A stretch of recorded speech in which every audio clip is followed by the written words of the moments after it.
And now I would like to introduce the one person who certainly needs no introduction in this audience.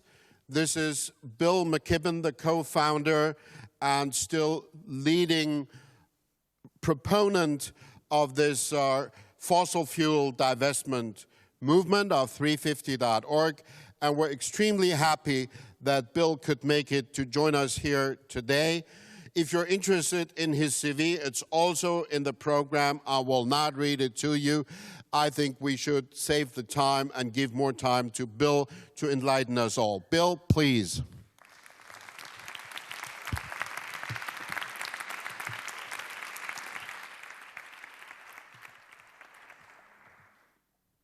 Well, thank you enormously. What a pleasure to be here.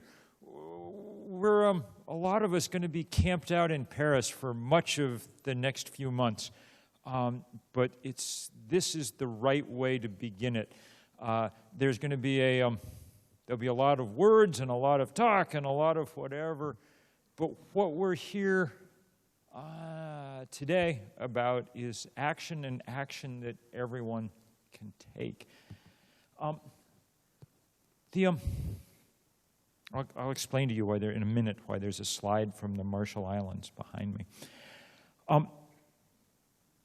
Right now, today, when we meet, there's a hurricane circling off the Cape Verde Islands. It's the easternmost hurricane that's ever been. Never been a hurricane established that far east in the Atlantic Ocean. Right now, while we meet, they're the largest forest fires in the history of the U.S. West are burning and putting huge cloud of carbon into the atmosphere. Right now, while we meet, people in much of Asia are still digging out from the incredible floods of earlier this summer. 2015 is going to be the hottest year, and by a large margin, that we've ever measured. July, we don't have the numbers yet for August because it just ended yesterday, but July was the hottest month that we've ever measured on this planet. Things are coming apart at an astonishing rate.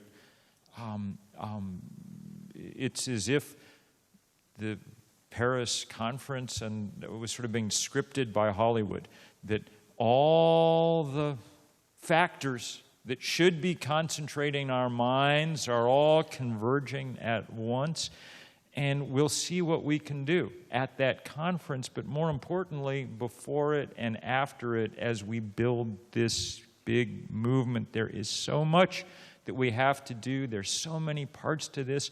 We've got to stop coal mines and pipelines and things, and many of us have been to jail and done the other work to try and slow them down, and with some success, you know. There have been very good pieces of news this year. I think our colleagues in Australia have managed to stop the plans for the biggest coal mines in the world in the Galilee Basin. I think that the tar sands up in Canada are slowed down now completely, that their expansion is over. I think we're starting to win some of those fights, and quite amazingly.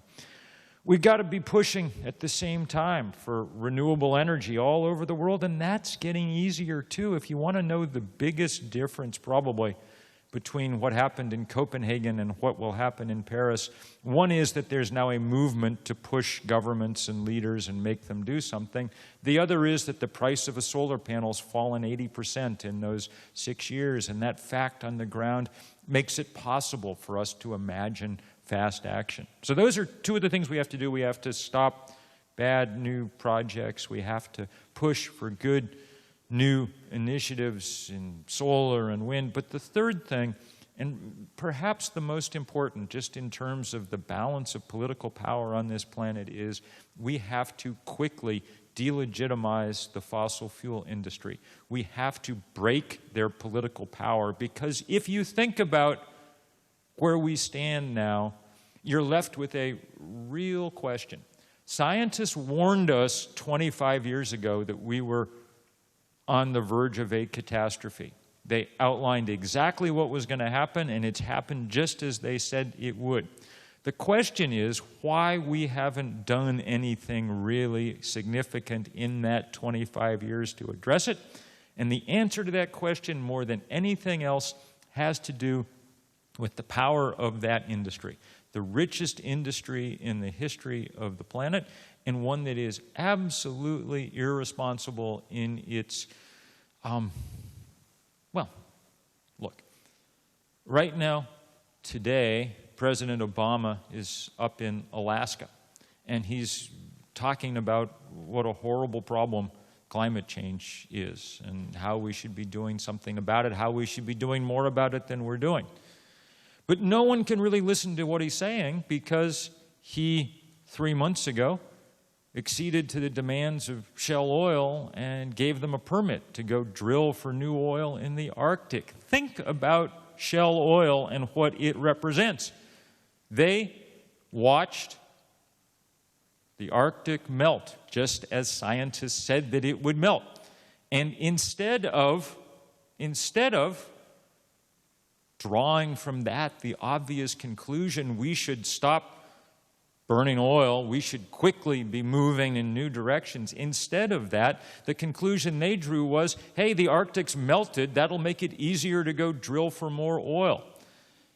In that, they become representative, the sort of perfect representative of the irresponsibility that is this industry. And one of the ways that we can take it on is this divestment campaign. Now, when we started it 3 years ago, we had no real idea what to expect.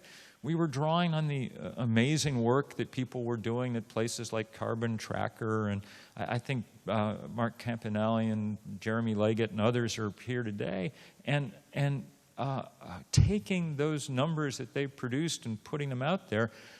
We didn't know what would happen. It's been a success so far, far beyond what we dreamed. If you had told us 2 or 3 years ago that the biggest French insurance company would be shedding its coal divestments, or that the Norwegian Sovereign Wealth Fund, otherwise known as the largest pool of investment capital on earth, would be beginning down this path, we would not have believed you, and I don't think anybody else would have either.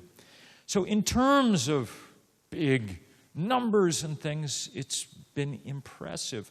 Probably more important, more powerful even than that has been what it's begun to do to undermine and break the power of that industry, to expose them for what they are.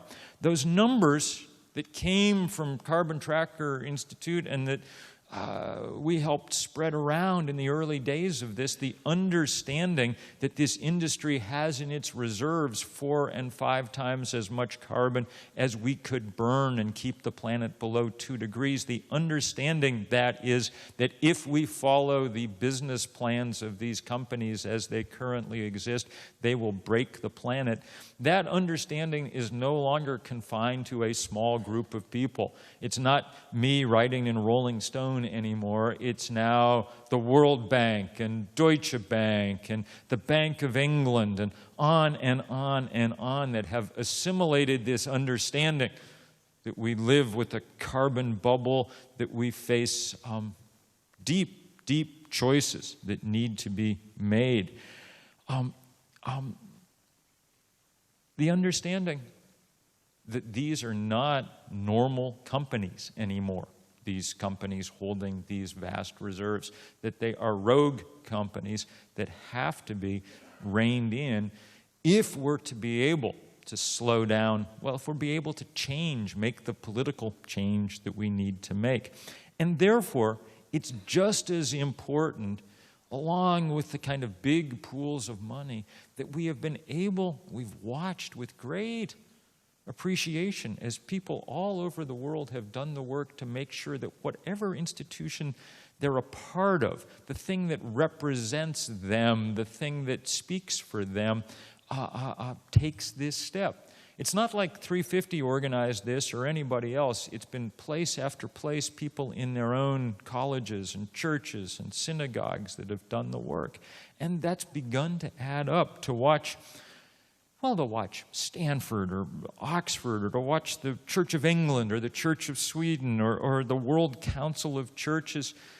Just about exactly a year ago, a few hours after we had this massive march through the streets of New York, 400,000 people in New York, a number that we all, I think, exceed when we reach Paris at the end of November. But right after that march, that evening, one of the great moments in this whole climate, 25 years of climate saga came, when representatives of the Rockefeller family announced that evening that they were divesting their holdings in fossil fuel. Think about that. You'll hear from Stephen Hines later, who's been so instrumental in this work, but just think about what that means, that the first great fossil fuel fortune had now recognized that the moment had come to switch, and the power of that was palpable. It was the beginning of the end of the fossil fuel age that day, between that huge march and that announcement. And the question only is how quickly we will make that end come, and whether it will come in time. Every day now we get new signs from new corners of the world of new people stepping up. This week, in the last 3 days, just almost at random, the Canadian Medical Association, the collection of doctors in Canada, said, look, we have to treat people who are dealing with the diseases that spread as we warm the planet. It's not okay for us to be invested in these things. And they divested. And the day after that, it was the biggest museum, science museum on the west coast of the United States. They said, we're locked here in a 4-year drought of such epic proportion that we've never seen or measured anything like it. It makes no sense, as we try to explain that to people, for us also to be invested in these companies. The day after that, it was the City Council of Newcastle in Australia that voted to divest from fossil fuel. This is the biggest coal port on planet Earth, Newcastle, Australia. They make their money at the moment from the coal industry, but they realize both the effect that that takes on them and on the world, and they recognize that it is not the future, it is the past. That if we have any hope, it is to move away from 18th century technology and move very quickly in new directions. And so it was beautiful and powerful to see that. We think sometime in the next couple of weeks we're going to have a vote in California with the massive pension funds, another of the biggest pools of money on the planet, to begin moving away from fossil fuels. Those guys saying it does not make sense for us to base our plans for our retirement, for our future, on investments in companies that will make the world into which we retire unlivable. So that momentum is spreading in every direction. We need it to keep growing. That's why it's so important that this challenge, Divest for Paris challenge is underway. And if you go to gofossilfree.org, you'll see the new website just kind of set up to bring more and more institutions into this fold over the next few months as we head towards Paris. Because the conference here, in a few months, will do more than what happened in Copenhagen. It couldn't do less than what happened in Copenhagen, and it will do more. But everyone involved, as Reinhard said, has already conceded it won't come close to doing enough. It'll be the best shot that governments can take. They'll do what they can, and we'll push them to do far, far more. But when they're done, when they walk away, when they leave this question for another 5 years, then it's up to the rest of us to push in every corner of civil society to make a difference.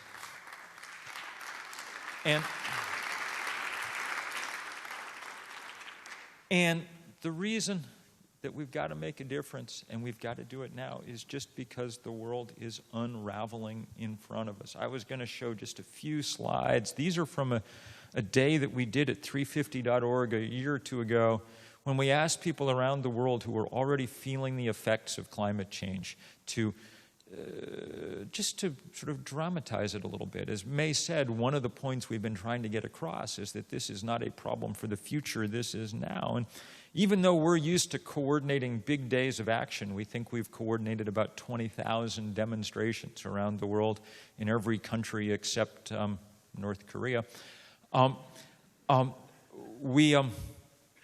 We were impressed by how many thousands of places had no problem demonstrating what they were already feeling. There in the Marshall Islands, of course, like every other place with a coral reef, they're in big trouble. Hot acid water wrecking one of the most beautiful parts of the whole planet. But everywhere, I mean, you know, you would think in Afghanistan people would have other things top of mind. But the fact that the Kabul River is drying up is about as important as you can get. Drought everywhere, all over the world now, these epic cycles of drought coming in quickly with these hot temperatures evaporating what's around. Sea level rise in every corner of the planet. Some places the problem's a little less life-threatening.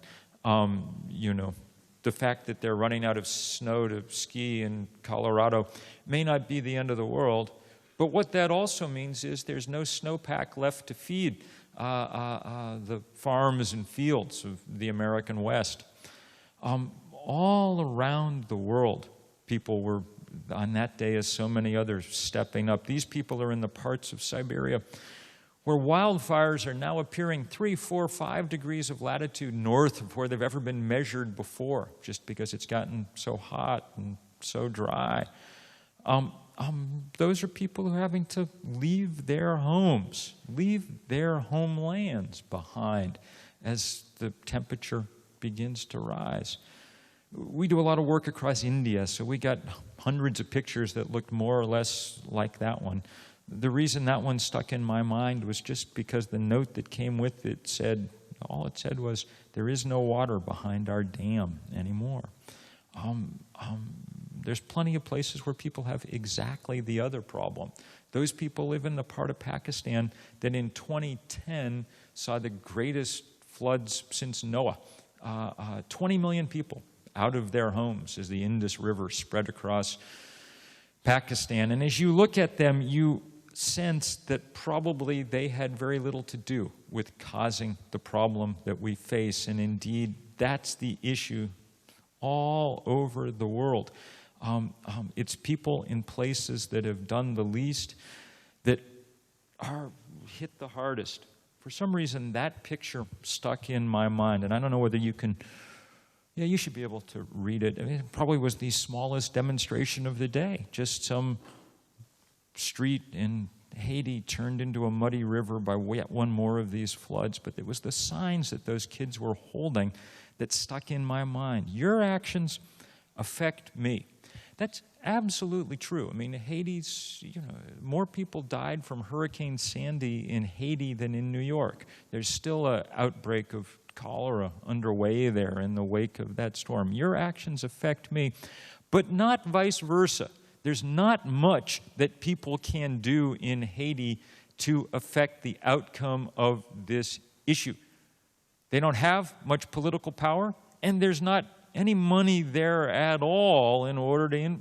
It's those of us who have been causing this problem by the carbon we pour into the atmosphere, and those of us who have influence over the resources on this planet that drive this problem, who will either solve it or not. And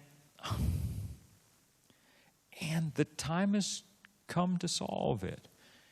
It's not as if we don't know how. We know where we need to go. And it's not as if we don't understand the quandary that we're in. There's really no mystery anymore about any of this. If we burn the fossil fuel that's in the reserves of the fossil fuel industry, then the planet breaks, period, end of story, that's it. The only part of the story we don't know the answer to is whether we can change that script. Whether in the time that we have, we can muster the courage and the solidarity to do what needs to be done to break the power of that industry and change that story. And divestment is a part of the answer to that question. It's not the whole answer, and it's not a guarantee that we're going to prevail. I mean, I told you a couple of minutes ago what was going on already on this planet. We've already, in essence, lost the sea ice in the Arctic, and it looks like we've probably fatally undermined the glaciers of the Antarctic, and that they're now inexorably sliding into the sea. It's possible that we waited too long to get started. But the best science indicates we still have a chance if we act on every front that we can think of with all the speed that we can muster. And one of the ways that all of us are capable of doing that is through this process of divesting from the dead hand of old technology and investing in futures, in communities, in solutions, and doing it fast, doing it with urgency, doing it as if we were amidst the emergency that we actually are. I cannot tell you we're going to win. I don't know. I can tell you, because I've been all over the world these last years, I can tell you that while we meet here in Paris, there are people meeting and working in every corner of the planet, and they have their eye on what is happening here. This is a tight, now interconnected world and a tight and interconnected movement. And when things happen, when good news happens, it spreads with great speed and heartens people in every corner of the world. So the work that you're doing here, the places that you're able to bring into this fold, it'll matter enormously in this fight. I hope it may even matter enough to make a real difference in how it comes out. For the moment, we're so deep in the fight, we don't know how it's going to come out. That's always how it is in great battles, and this is the greatest battle that humans have ever undertaken. Thank you all very much.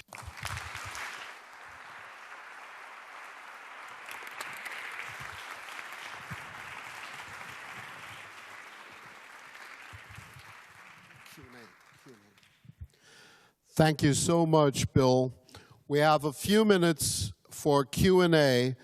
So if you care to join the conversation, raise your hand, identify yourself, be short, that others might also take the floor.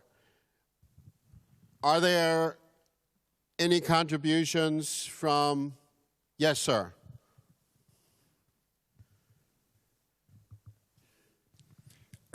Oui, bonjour, je vais parler en français. Hello, I'll be speaking French. I'm Jean-Claude Marcus. I work at the Parliament to protect the souls and also at the university, the Popular University for the Biosphere. I wanted to tell you something.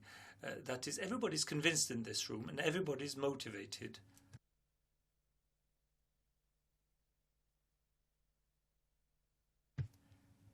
And as I was saying, I wanted to highlight two things. Usually during these conferences, these are things that we tend to oversee.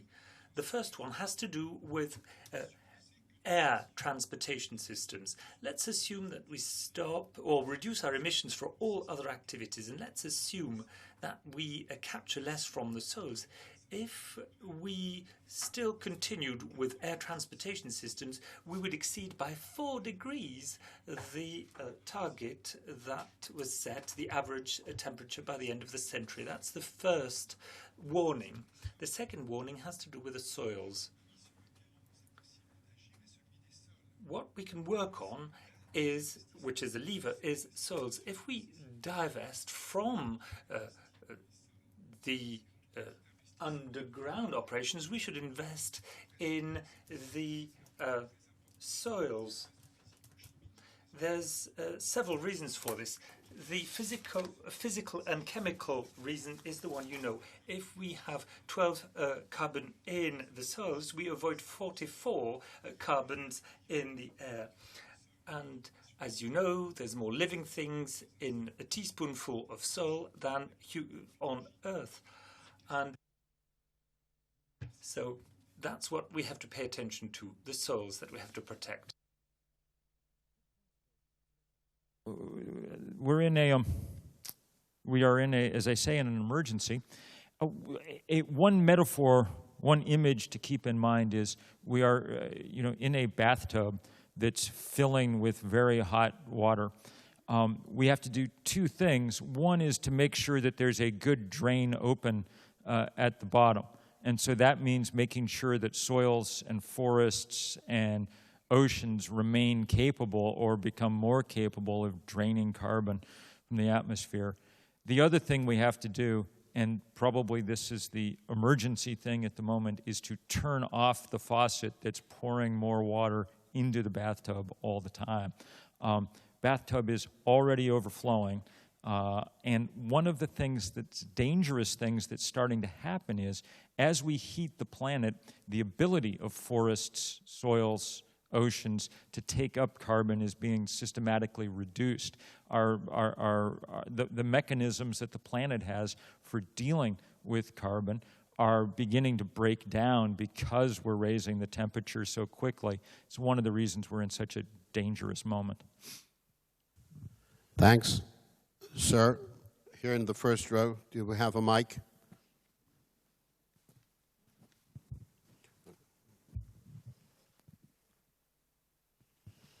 Thank you.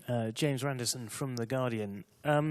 You mentioned that Barack Obama had somewhat undermined his trip to the Arctic by giving the go-ahead to Shell. I wonder if you could just expand on that a little bit, and also perhaps comment on the contrast, if you see one, with the rhetoric from Hillary Clinton on this, who seems to be a bit more progressive, if you like. So it is very difficult for Barack Obama or anybody else to say, look, we take this completely seriously. This is the greatest problem the world's ever faced. But it's okay to go ahead and start drilling a whole new oil field up in the Arctic. Those two things are at odds, especially once, there was an important paper in Nature in January that specifically identified the Arctic as one of the few places that had to absolutely be left off limits if we had any hope of meeting our climate targets. So it's a bad contradiction. It doesn't mean that the work that Obama's doing in other spheres is useless. It does demonstrate the fact that we're not yet it demonstrates the power of the fossil fuel industry. The reason that Obama said go ahead is because everybody's deathly scared of what happens when the richest industry on earth takes you on. It's why Obama didn't talk about climate change during the entire last presidential election, okay? And it's breaking that kind of silence that we have to do. And let me just add in passing that The Guardian and James have played a major role in making this happen. Their campaign around divestment and their highlighting of these contradictions on the part of all kinds of players, big foundations and so on, has been an incredibly important role, an incredibly important part of making this happen, and in demonstrating how, even in our kind of fragmented media world, crusading media can still play a huge role in switching things, in making them work. As to Hillary Clinton, who knows? I mean, it's very good, the fact that she said she came out against Arctic drilling is a demonstration that movements work. And when people rise up and demand things, on the other hand, she's refused yet to offer even an opinion on the Keystone Pipeline and the tar sands in Canada. So there's someplace, I mean, it's kind of odd and good for us Americans to be in Europe, where there are at least a few, people from the Green Party for whom one can say, yes, they've seemed to have assimilated this whole problem and gotten it all. There are very few politicians on the planet anywhere who've managed to kind of go all the way and live without contradiction. Our job is to make the contradictions more painful for them at all times. In the fourth row, sir. Thank you. My name's Jonathan Essex. I'm member of the Green Party local councillor in England. A question I would ask is, coming up to the Paris climate talks, it might look like the UK government might choose to invest in expanding an airport, possibly one backed by an infrastructure private finance company, which would lock in future carbon emissions, as the last commentee mentioned, which like divestment, we also need to make sure we get the investments right. And it's not just the investments in renewable energy that matter. I think we need to have political commitment to not have other kinds of investments which perhaps are linked to expanding fossil fuel use. Would you perhaps comment on that? Absolutely. Look, this problem of locking in is an essential problem. And it has to do with the moment at which we live.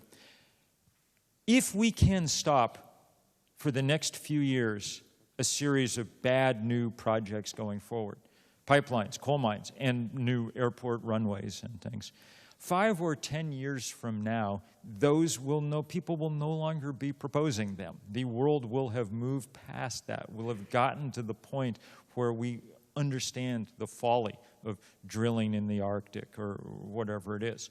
The problem is right now we're still at that transition moment, and the fossil fuel industry and the aviation industry and others understand that this is the end game in a serious way, and they're working very hard to put facts on the ground in the next few years. If they don't get them built in the next few years, they'll never get them built. It's why the struggle is so desperate right now. We have a couple more. I can't take them all. I already apologize, but there has been a gentleman in the back. And please try to make it maybe a half-a-minute question. Then I can take up a few more, and I will ask Bill then to answer several just in one run. Please. Thank you very much. My name is Hugues Chenet from the 2 Degrees Investing Initiative based in Paris and since a few weeks in New York. So my question is about the fossil fuel industries, the companies. So how much do they care about the divestment movement? Do they really fear this? What do you think? And in that threat, I would say, what is the most important to you? Really the financing flows and the relationship with their shareholders and investors, or the political power they have that you mentioned? And what is the level from which the threat could really be more active? Because I believe that it's still not at the sufficient level. Thank you very much. Here in the second row.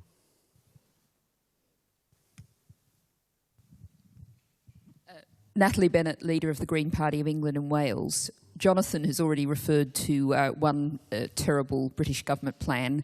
I'm afraid I could come up with a very long list supporting fracking, doing everything possible to undermine renewable energy.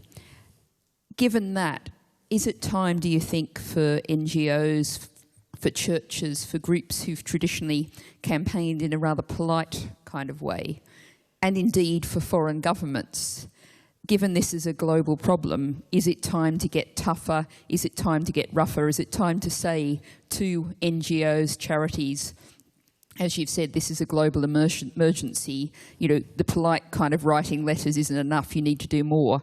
And is it time to say to foreign governments, to governments around the world, you know, it's all very well being diplomatic, but this is an emergency, get tougher.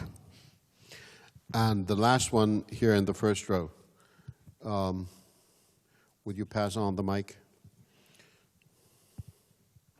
I'm Jochen Wermuth with Europeans for Divestment, an asset manager, money man. I think you've done a wonderful job, but I think we are really, really fortunate the Greens in Germany, or the SPD, has moved to the feed-in tariff, the price of solar, from 600 cents per kilowatt hour to now a record of 4 cents per kilowatt hour in Austin, Texas. So really now, you may not expect it, but the market forces may be behind us. So we have a huge amount of the dam is broken, the market forces are behind us. And I think we can make more of that. I think it makes no more economic sense, and we can make so much money. We've made so much money already shorting oil companies. I think that story has to be told more. Thank you. That's a very, let me answer all three of those, but that's a very congenial place to start. One of the things that we did not think of ourselves as when we started this divestment campaign 3 years ago, one of the things we did not think of ourselves was investment advisors, okay? As it turns out, had people had the good sense to listen to scientists and, college students and the rest of us campaigners, they would have made a lot of money in the last 3 years. Investing in the stuff that we're trying to get people to divest from has been a very poor decision. If you had significant money in coal stocks, you don't have any money left anymore from it. And the same thing now is happening in oil and gas. So that's one of the things that actually makes this pitch easier and more understandable to people. And I think the reason that you point out is at the root of that. We're now moving to the point as the price of solar panels falls where this transition becomes clearer, where it's more obvious where the world's headed. The question about how, and I think that goes to the first question about how much the fossil fuel industry cares about what's going on. They care desperately, less because we can bankrupt them, we probably can't in the short run, than because we can undermine the sense that they are the future. They work extraordinarily hard to project and protect that idea. If you look at the forecasts that Shell or Exxon or people put out, every year they keep saying, oh, renewable energy will be a small part of the future. We're going to be burning oil forever and ever. And it just simply isn't true. The numbers every year begin to, or increasingly belie that notion. And we're speeding that up to the point where it's really starting to pinch. If you have any doubt about it, what's interesting is to look at the reaction of the fossil fuel industry to divestment. When this little city council in Newcastle, Australia, voted to divest last week, the Prime Minister of Australia, Mr. Abbott, went crazy and started attacking them left and right. They understand what a knife to their legitimacy this is, what a blow. And that goes to the final question about how polite we should be going forward. And I confess I err on the side of impoliteness all the time. I've been blunt today in my descriptions of these companies, and I think it is time that we. It's not impolite. I wrote a piece today, a piece yesterday that's making the rounds right now on the internet, and what it said was, it's not as if, in the end, the real problem exactly is this fight between industry and environmentalists. The basic problem that we face on the planet is a fight between human beings and physics, okay? And physics, above all, has no interest in politeness, in spin. Physics will be extremely uninterested in the fact that, yes, it's very hard for our leaders to do what needs to be done at Paris. Physics is not going to cut them a break and say, oh, well, yes, let's just suspend the rules for 10 or 20 years while you work this out. Our job is to be as blunt and straightforward as physics, and to say that in the world we live in, we simply can't do what Exxon and Mobil and Total and everybody else want us to do. It's not physically possible to do that. And since it's not physically possible, we better stop them from doing it, and we better do it fast, and we'll do it every way we can. And if some days we put on neckties and go talk in polite places about doing it, there are other days when we have to, put on, go to jail too, to keep it from happening. This is the fight of our time, and it may be the fight of all time, And it's really good to be in a room full of people who are deeply engaged in that fight. And I'll look forward just to getting to work shoulder to shoulder with all of you going forward. And, you know, if I'm ever impolite, you'll understand why. Thank you all very much.